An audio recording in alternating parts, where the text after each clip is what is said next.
जय श्री राम दोस्तों। हमारी आज की कहानी है होली पार्टी का तमाचा। गुस्से से लाल पीली तमतमाई अपने पति पर भड़कती हुई बोली, सुनिए जी, अपनी माँ को अच्छे से समझा देना। 2 दिन के बाद घर में होली की पार्टी है। कम से कम उस दिन वो मेरा मूड न खराब करे। बेहतर होगा अपने कमरे में चुपचाप रहे। अगर वह कमरे से निकली और कुछ भी इधर का उधर हुआ तो मैं बिल्कुल बर्दाश्त नहीं करूंगी। फिर मैं यह भी भूल जाऊंगी कि वह मेरी सास है। सीधा घर से बाहर निकाल दूंगी और आप भी मुझे रोक नहीं पाओगे, कह देती हूँ। कविता अपने पति योगेश से बोली। योगेश बोला, तुम क्या चाहती हो? मैं माँ को समझाने जाऊं? कम से कम माँ को तो तुम भी संभाल सकती हो। सच कहते हैं लोग, कलेक्टर ही क्यों ना बन जाओ, पर बीवी के सामने हर किसी की बोलती बंद हो जाती है। देख लो, पार्टी में तुम्हारे मायके वाले भी आने वाले हैं। तुम्हें उनके सामने अपनी इज्जत बचानी है तो माँ को अच्छे से समझा देना। और प्लीज मुझे इन सब बातों से दूर रखो। बाहर की परेशानी क्या कम होती है, जो कि घर की परेशानी भी तुम मुझे संभालने को दे देती हो। इतना कहकर योगेश अपने कमरे से बाहर निकल गया। योगेश के बाहर जाते ही कविता बड़बड़ाने लगी, अब मैं इस बुढ़िया को अच्छे से समझा दूंगी। अरे मजबूरी है जो मैं इनको अपने साथ रख रही हूँ। इनकी वजह से अगर मेरी होली पार्टी खराब हुई तब तो मुझे इनके बारे में कुछ सोचना ही पड़ेगा। पर फिलहाल प्यार से ही काम चलाना होगा। मन ही मन यह सब बुदबुदाती हुई वह अपनी सास सरला जी के कमरे में आकर बोली, मम्मी जी, आप तो जानती ही हो 2 दिन के बाद होली है और उसी दिन हमारी शादी की 8वीं सालगिरह भी है। मैं नहीं चाहती उस दिन कुछ हंगामा हो, तो बेहतर होगा उस दिन आप अपने कमरे में ही रहना। मैं आपको कमरे से निकलने के लिए मना कर रही हूँ, फिर भी आप इधर उधर जरूर करोगी। उसके बाद आगे क्या होगा इसके लिए आप तैयार ही रहिएगा। इतना कहकर कविता वहां से चली गई। सरला जी सोचने लगी, मेरे बच्चे मुझे मजबूरी में अपने साथ रखते हैं। होली की पार्टी और मेहमानों की पड़ी है, इन्हें तो बस माँ की नहीं। 2 दिन बाद पकवानों की खुशबू पूरे घर में फैल रही थी। हंसी ठिठोली की आवाज सरला जी के कानों तक आ रही थी, पर उनकी हिम्मत कहाँ थी कि वह होली समारोह और उन खुशियों का हिस्सा बन पाती। वह तो बस अपने कमरे में चुपचाप बैठी थी। उन्हें हिदायत जो दी गई थी, पर पकवानों की खुशबू उन्हें अपनी ओर खींच रही थी। सरला जी सोचने लगी, इतनी चाव से वे बेटे के साथ होली बनाती थी। बेटा बहू क्या लाया और कलेक्टर क्या बन गया, पूरा ही बदल गया। होली के साथ उसकी सालगिरह भी है, तो साधारण पार्टी तो होगी नहीं। पार्टी में बेटे के जानने वाले और बहू के मायके वालों को भी बुलाया गया था। सरला जी में बहू के मायके वालों को कोई खास दिलचस्पी तो थी नहीं। वैसे भी सरला जी अपने कमरे से बाहर कम ही आती थी, क्योंकि अगर वह जरा सी भी बाहर आती तो उनकी बहू कविता को अच्छा नहीं लगता था। उसे लगता था कि उसकी सास के बाहर आने मात्र से ही उसका त्योहार खराब हो जाएगा और फिर बेटे बहू के इस चमकीले सुंदर घर में सरला जी वे अकेली पुरानी बत्ती थी जो बुझते हुए दिए की तरह टिमटिमाती रहती थी, जिसे हटाना तो हर कोई चाहता था लेकिन हटा नहीं पा रहा था। सरला जी अकेली कमरे में बैठी अपने पति की तस्वीर के सामने बोल रही थी, आपके बेटे बहू का बस चले तो वह मुझे घर से ही निकाल दें, पर मैं जानती हूँ वे इस डर से मुझे नहीं निकाल रहे हैं कि लोग क्या कहेंगे। इतना बड़ा कलेक्टर अपनी माँ की देखरेख नहीं कर पाया, शायद इसी मजबूरी में वह मुझे अपने साथ रख रहे हैं। इतना कहते कहते उनकी आंखें भर आईं। तभी अचानक कविता ने उनके कमरे का दरवाजा खोला। उनकी तरफ एक पैकेट फेंकते हुए बोली, लीजिए, यह साड़ी पहन लेना। कहीं कोई भूले भटके इस कमरे में आ गया तो हमारी इज्जत तार तार ना हो जाए। और ढंग से हाथ मुंह पैर धोकर कंघी कर लेना बालों को। अगर कोई कमरे में आ भी जाए तो नमस्ते, हाँ, हूँ, मैं जवाब देना। बस ज्यादा किसी को कुछ बोलने की जरूरत नहीं है, समझी? कविता बस बोले जा रही थी, पर सरला जी बहू की बातें सुनते सुनते फिर से ध्यान पकवानों की खुशबू की तरफ चला गया। अचानक से कविता उनके कंधों पर हाथ रखकर उन्हें झकझोरते हुए बोली, अरे सुन भी रही है या मैं बस बके जा रही हूँ? सरला जी का ध्यान भंग हुआ और वह बोली, हाँ हाँ बहू, यह तो बताओ होली पर क्या क्या बनवा रही हो?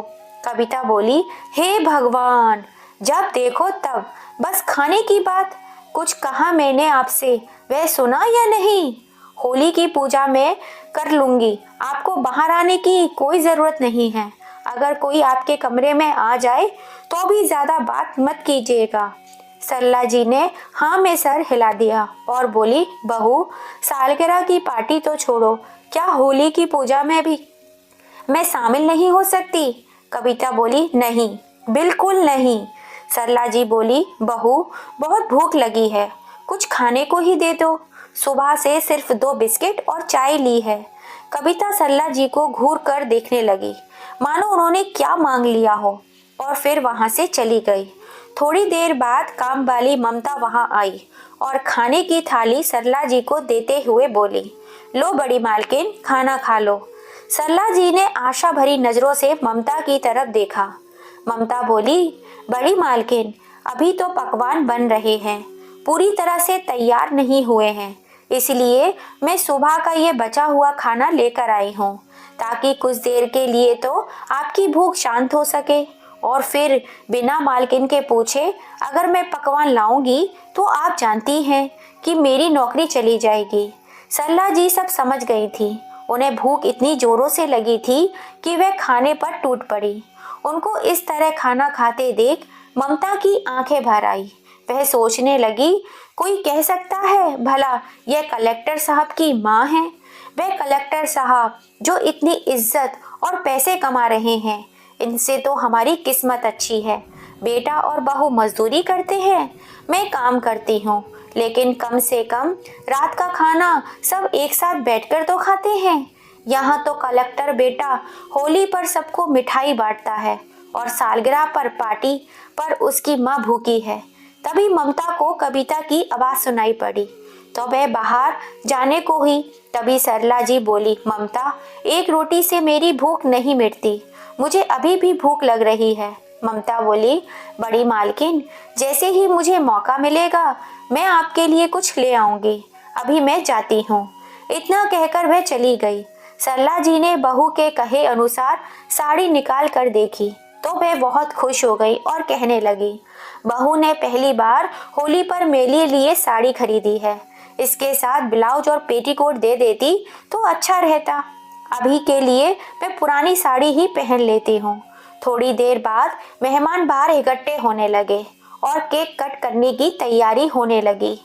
योगेश और कविता केक काटने के लिए जैसे ही आगे आए, योगेश के किसी दोस्त ने कहा, अरे योगेश, घर में आंटी जी भी है ना, उन्हें भी बुला लो। लोग कहते हैं बड़े बुजुर्गों का आशीर्वाद लेना अच्छा होता है। एक तो होली है, उस पर इतनी खुशी का दिन है, तो उन्हें भी यहाँ पर होना चाहिए, क्यों दोस्तों? सबने हाँ हाँ कहना शुरू कर दिया।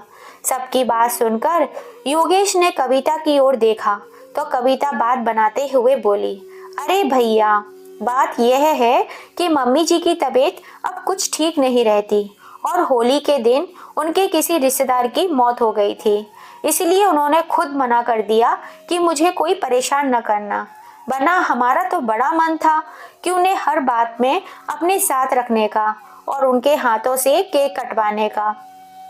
पर क्या किया जा सकता है, जैसी उनकी इच्छा। मैं तो बहू हूँ, उनका कहना कैसे टाल सकती हूँ। सबको अपनी बातों में खुश करके कविता और योगेश ने एक साथ मिलकर केक काटा। इधर खाने पीने में सब लोग मशगूल हो गए। उतने में ममता एक प्लेट में थोड़ा सा खाना लेने लगी तो कविता उसे डांटते हुए बोली, यह क्या कर रही है तू? यह खाना किसके लिए ले जा रही है? ममता बोली, बड़ी मालकिन को बहुत जोर की भूख लग रही होगी, उन्होंने एक ही रोटी खाई थी। कविता बोली, तो एक रोटी काफी है, इस उम्र में ज्यादा खाएंगी तो वजन बढ़ जाएगा और कल को अगर मर गई तो उनको कौन उठाएगा। चुपचाप से प्लेट यहाँ पर रख और अपना काम कर। अम्मा को मैं देख लूंगी। यहाँ मेहमान खड़े हैं और तुम्हें बड़ी मालकिन की पड़ी है, क्या वही तुम्हें तनख्वाह देती हैं? चलो जाओ यहाँ से। बेचारी ममता मजबूरन खाने की प्लेट को वहीं रखकर और अपने काम में लग गई। कविता अपने दोस्तों के साथ बिजी हो गई।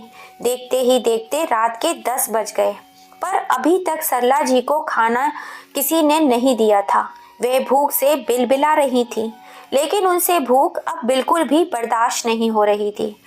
लेकिन पार्टी तो अभी तक चल रही थी। जैसे तैसे वक्त बीत रहा था, सरला जी के सब्र का बांध भी टूटता जा रहा था। आखिरकार उठकर अपने कमरे से बाहर आई और छोटे बच्चों की तरह इधर उधर झांकने लगी। अचानक से योगेश की नज़र सरला जी पर पड़ी और वह कविता के पास जाकर धीरे से बोला, कविता, मैंने तुमसे कहा था ना, इस होली पर माँ मुझे अपने कमरे से बाहर नहीं दिखनी चाहिए। मैंने तुम्हें बताया भी था कि कितने बड़े बड़े लोग आएंगे, अम्मा को संभाल लेना, पर तुमसे एक काम भी ठीक से नहीं हुआ। तुम्हें मेरी इज्जत की बिल्कुल भी पड़ी नहीं है। माँ को अंदर लेकर जाओ, इससे पहले कि किसी की उन पर नजर पड़े। कविता फटाफट अम्मा के पास गई और उन्हें कमरे में धकेलते हुए उनके कान में बोली, आपसे कहा भी था बाहर मत आना, आप सुनती क्यों नहीं हैं? पार्टी में मौजूद अन्य लोगों का ध्यान अपनी तरफ आया देखकर बोली, चलिए अम्मा, अंदर चलिए, आराम कर लीजिए। सरला जी भूख से तड़प रही थी। सबके सामने ही बोली, बहू, तुम लोग मुझे होली के दिन भी अंदर कमरे में बंद करके क्यों रखते हो? मुझे बहुत जोरों की भूख लगी है, कुछ खाने को ही दे दो। अचानक से सरला जी की आवाज़ सुनकर सब लोगों का ध्यान उस तरफ गया और सब हैरानी से उन्हें देखने लगे। एक औरत दूसरी औरत के कान में बोली, इतने बड़े कलेक्टर की माँ अभी तक भूखी प्यासी बैठी हुई है, जबकि कलेक्टर साहब सबको पकवान खिला रहे हैं और कविता हमारे साथ होली में पत्ते खेल रही है। पार्टी में मौजूद अन्य लोग भी दबी आवाज में बातें करने लगे। आखिरकार कविता सरला जी को जबरदस्ती खींचते हुए कमरे में ले गई और कमरे का दरवाजा बंद करते हुए उन्हें पलंग पर धकेलते हुए बोली, खबरदार, जो बाहर आई तो मुझसे बुरा कोई नहीं होगा। शर्म नहीं आती अपने बेटे की इज्जत इस तरह सबके सामने उछालते हुए? क्या बताना चाहती हो तुम आप लोगों को कि हम आपको भूखा रखते हैं? आपसे तो मैं बाद में बात करूंगी, पहले आपने बाहर जो रायता फैलाया है उसे समेट लो। सरला जी कुछ कहती उससे पहले ही कविता ने दरवाजा उनके मुंह पर बंद कर दिया और बाहर आकर सबके सामने ममता से बोली, ममता, जल्दी से मम्मी जी को एक प्लेट में खाना ला कर दो। तुम्हें पता तो है ना, वे बूढ़ी हो गई हैं, उन्हें हर 2 घंटे में भूख लगने लग जाती है। अभी थोड़ी देर पहले ही तो उन्होंने खाना खाया था, अब फिर से भूख लग गई। पर कोई बात नहीं, हम उनका ख्याल नहीं रखेंगे तो कौन रखेगा? ममता आश्चर्य से कविता की तरफ देखने लगी और फटाफट एक प्लेट में खाना लगाकर सरला जी के कमरे की तरफ लेकर गई। सरला जी रो रही थी। ममता को देखते ही बोली, देखना ममता, बहू ने मुझे कितनी जोर से धक्का मारा, मेरी पूरी कौनी छिल गई है। बेचारी बुढ़ापे का शरीर, चमड़ी इतनी कोमल हो गई थी कि तुरंत ही खून खून हो गया। ममता ने फटाफट अपनी साड़ी का पल्लू फाड़कर उनके हाथ में बांधते हुए बोली, कोई बात नहीं मालकिन, पहले आप खाना खा लो, मैं घाव पर मलहम लगा दूंगी। ममता ने अपने हाथों से सरला जी को खाना खिलाया। पेट की भूख के आगे घाव का दर्द भी उन्हें कम लग रहा था। तो ममता बोली, एक बात कहूँ बड़ी मालकिन, त्योहार के दिन भी आपका बेटा और बहू आपसे एक मीठा बोल नहीं बोलते, काहे बर्दाश्त करती हो भला? क्या कमी है आपको? फिर आप बेटे बहू की मोहताज क्यों हैं?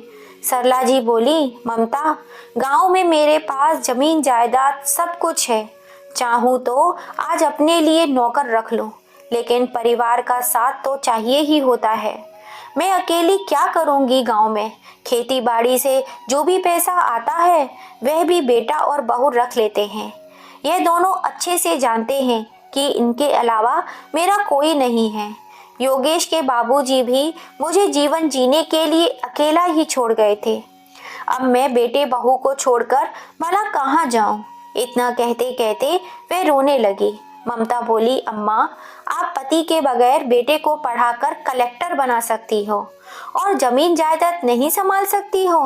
आपके इतने बुरे दिन भी नहीं आए हैं कि आप 2 वक्त के खाने के लिए मोहताज हो जाओ। मालकिन, भले ही एक रोटी खाओ लेकिन स्वाभिमान की खाओ। मेरा बेटा अगर मेरे साथ ऐसा करता तो मैं उससे सारे रिश्ते नाते तोड़ लेती। फिर आप तो पढ़ी लिखी हैं। तभी कविता ने सुनैना को आवाज लगाई और वे वहां से बाहर चली गई। उसके जाते ही सरला जी सोचने लगी, एक अनपढ़ औरत इतना साहस दिखा सकती है तो मैं क्यों नहीं। उन्होंने अपने आंसू पोंछे और खाने को एक तरफ रख दिया। उन्होंने सोचा कि क्या यह सामान की रोटी है। थोड़ी देर बाद ममता कमरे में प्लेट लेने आई तो उसने देखा कि खाना तो वैसा की वैसा ही था और सरला जी अपने पति की तस्वीर को निहार रही थी। ममता बोली, क्या हुआ अम्मा, आपने खाना क्यों नहीं खाया? सरला जी बोली, नहीं चाहिए मुझे ऐसे तिरस्कार की रोटी, ले जाओ इसे वापस। ममता ने सरला जी को मनाने की भरपूर कोशिश की लेकिन उन्होंने खाना नहीं खाया। बाहर पार्टी खत्म हो चुकी थी। कविता और योगेश भी कमरे में आ गए और आते ही सरला जी पर होली के पटाखे की तरह बस पड़े। क्या जरूरत थी आपको बाहर आने की? आपको सब कुछ मुफ्त में मिल रहा है, फिर भी आप ऐसी हरकत करती हैं। खाने के लिए आप इतनी पागल क्यों हो जाती हैं कि भूल जाती हैं मेरी यहाँ कोई इज्जत है। आपको पता है लोग कैसी कैसी बातें बना रहे होंगे। अगर ऐसे ही चलता रहा तो मैं आपको अपने साथ नहीं रख पाऊंगा। फिर रहना अकेली और मनाना तीज त्योहार। योगेश की बातें अभी खत्म भी नहीं हुई थी कि कविता बोली, लो जी, खाने के पीछे इतना हंगामा करती हैं, वह भी वैसा की वैसा ही पड़ा है। खाना बर्बाद करती हैं, पता है भगवान कितना पाप देंगे। अब आपके नखरे मुझसे नहीं उठाए जाएंगे। सुनो जी, इनका कुछ करो, अब मुझसे यह सब कुछ बर्दाश्त नहीं होता। इन्हें वापस गांव भेज दो या किसी वृद्ध आश्रम छोड़ाओ। योगेश बोला, ठीक कहती हो तुम, मैं कल ही इन्हें गांव भेज देता हूँ। वहाँ अकेली रहेंगी तो अकल ठिकाने आ जाएगी। सरला जी चुपचाप बेटे बहू की बातें सुन रही थी। ममता आश्चर्य से सरला जी की तरफ देख रही थी। वह सोच रही थी यह तूफान से पहले की शांति है, ना जाने अब बड़ी मालकिन क्या करेंगी। दूसरे ही दिन योगेश ने सरला जी को गांव भेज दिया। गांव पहुंचने पर सरला जी ने सबसे पहले अपने वकील को बुलाया। अपनी सारी जमीन जायदाद से उन्होंने योगेश को बेदखल कर दिया। उन्होंने अपनी वसीयत बनवाई जिसके अनुसार उसके मरने के बाद उनकी सारी प्रॉपर्टी ट्रस्ट को चली जाएगी, जो ट्रस्ट बुजुर्गों और अनाथ बच्चों के लिए काम करता हो। और इस ट्रस्ट की देखभाल की जिम्मेदारी उन्होंने ममता को दे दी। इसके लिए उसे हर महीने तनख्वाह भी दी जाएगी। घर का आधा हिस्सा उन्होंने लड़कियों की शिक्षा के लिए दे दिया और आधे हिस्से में वे खुद रहने लगी। एक दिन उन्होंने ममता को फोन किया और वो और उसका पति वहां पर आ गए और घर की सारी जिम्मेदारी उन्होंने संभाल ली। सरला जी के साथ रहने लगे। सरला जी अब स्वाभिमान और सुकून की रोटी खाती थी। खेती बाड़ी से जो भी इनकम होती थी वे योगेश के पास ना भेजकर सरला जी ने अपने पास रखना शुरू कर दिया था। जब पैसा योगेश के अकाउंट में नहीं आया तो वो कविता दोनों गांव पहुंच गए। आते ही सरला जी के ठाट बाट देखकर योगेश बोला, माँ, यह घर का क्या हाल बना रखा है आपने। और इस बार खेती में कमाई नहीं हुई जो मेरे अकाउंट में पैसा नहीं आया। इतना बड़ा फैसला लेने से पहले आपको मुझसे पूछना चाहिए था। सरला जी बोली, तुमसे क्यों पूछूंगी, तुम होते कौन हो। अब वह सारे पैसे मेरे अकाउंट में रहेंगे। कविता बोली, आप पैसों का क्या करोगी और किससे पूछकर आपने ये घर का आधा हिस्सा बच्चों के स्कूल के लिए दे दिया। सरला जी बोली, यह घर क्या तुम्हारे बाप ने तुम्हें दहेज में दिया था। और क्यों पूछूंगी मैं तुम लोगों से, संपत्ति मेरी है तो मैंने अपने अनुसार इसका इस्तेमाल कर लिया। वैसे भी तुम लोग होते कौन हो मुझे यह सब कहने वाले। योगेश बोला, माँ ये कैसी बातें कर रही हैं आप? हम आपके बेटा और बहू हैं, आपका भला बुरा अच्छे से जानते हैं। सरला जी बोली, कौन सा बेटा और बहू? वो जो बार तीज त्योहार पर रोटी के लिए अपनी माँ को तरसा देते थे। ऐसे बेटे बहू मुझे नहीं चाहिए। वैसे भी मैं तुम्हें अपनी प्रॉपर्टी से बेदखल कर चुकी हूँ, तो अब गांव में तुम्हारे लिए कुछ नहीं रखा है। अब तुम्हें तुम्हारा शहर भला यहाँ आने की कोई परेशानी मत उठाना। अब होली, दिवाली, न्यू ईयर अपनी पत्नी के साथ आराम से वहीं मनाओ। कविता बोली, मम्मी जी आप ऐसा कैसे कर सकती हो? जरूर यह सब आपको इस ममता ने ही सिखाया होगा। इसकी तो मैं जैसे ही वह ममता की तरफ बढ़ी, सरला जी ने एक थप्पड़ कविता को जड़ दिया और बोली, खबरदार, जो इसे हाथ भी लगाया तो आज तक तो तुमने मेरी कोई सेवा नहीं की। जो भी सेवा की इसने ही की, और मेरे मरने के बाद भी यह इस घर में ही रहेगी। तुम लोग मेरे मरने पर यहाँ मत आना, और ना ही मेरा बेटा मेरी चिता को अग्नि देगा। गांव का कोई भी आदमी मेरी चिता को अग्नि दे देगा। कम से कम यहाँ के लोगों में इंसानियत तो जिंदा है। निकल जाओ अब मेरे घर से, और वापस कभी लौटकर मत आना। सरला जी के रुद्र रूप को देखकर दोनों की घिघी बन गई। ममता बोली, हाथ जोड़कर आप लोगों से विनती करती हूँ, आप लोग बड़ी मालकिन को परेशान मत कीजिए और चले जाइए यहाँ से। बेचारी को शांति से अपना बचा हुआ जीवन जीने दीजिए। आखिरकार योगेश और कविता इतना समूह लेकर शहर की ओर रवाना हो गए और फिर दोबारा लौटकर कभी नहीं आए। यहाँ ममता और उसका पति सरला जी की पूरी सेवा करते रहे, ईमानदारी से उनकी चीजों को संभालते रहे। जब बेटे बहू ने अपना फर्ज ही अदा नहीं किया तो वह इन सब चीजों का अधिकार कैसे पा सकते थे? वे खाली हाथ ही रह गए। तो दोस्तों, सरला जी ने तिरस्कार से जीने की बजाय सम्मान से जीने का जो निर्णय लिया और अपनी बहू बेटे को जो सबक सिखाया, वो सही था या गलत? अपनी राय हमें कमेंट करके ज़रूर बताइएगा। तभी तो कहते हैं, खून के रिश्ते से बड़ा इंसानियत का रिश्ता होता है। कहानी पसंद आई हो तो ज़्यादा से ज़्यादा शेयर कीजिएगा, लाइक कीजिएगा, कमेंट कीजिएगा। फिर मिलेंगे। जय श्री राम।